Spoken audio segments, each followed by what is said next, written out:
পবিত্র রমজান শুরু হতে আর মাত্র একদিন বাকি। এ সময়ের জন্য প্রয়োজনীয় কিছু পণ্যের দাম হু হু করে বাড়ছে। লেবু, বেগুন, শসা, বিভিন্ন ফল ও মাংসের দাম ইতিমধ্যে বেড়ে গেছে। ভোজ্য তেলের সংকট এখনো কাটেনি, দোকানে সয়াবিন তেল পাওয়া যাচ্ছে না।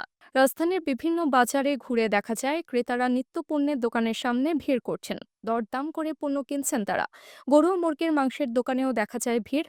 বাজারে এক হালি লেবু বিক্রি হচ্ছে সর্বোচ্চ ১২০ টাকায়, যেখানে ১০ দিন আগে এর মূল্য ছিল মাত্র ৪০ টাকা। এছাড়া এলাচি লেবু ৮০ থেকে ১২০ টাকায় এবং কাগজি লেবু ৭০ থেকে ৮০ টাকায় বিক্রি হচ্ছে। শসার দাম এখন ৮০ টাকা, যা আগে ছিল ৫০ টাকা।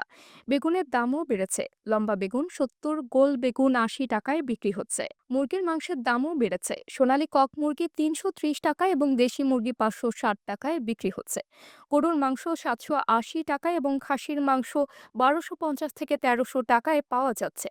ভোজ্য তেলের ব্যাপারে তথ্য উঠে এসেছে যে বছরব্যাপী আমদানির পরও বাজার থেকে বোতলজাত সয়াবিন তেল উধাও।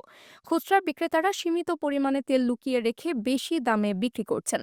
ফলের বাজারেও দাম বাড়ছে। আপেল ২৬০ থেকে ৪০০ টাকা, মালটা ২৮০ থেকে ৩২০ টাকা, পেয়ারা ৮০ থেকে ১০০ টাকা এবং তরমুজ সাইজ ভেদে ৪৫০ থেকে ৫৫০ টাকায় বিক্রি হচ্ছে।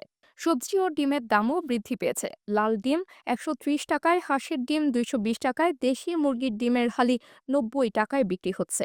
রমজান মাসে বাজারের এই পরিস্থিতি ক্রেতাদের জন্য উদ্বেগের কারণ হয়ে দাঁড়িয়েছে।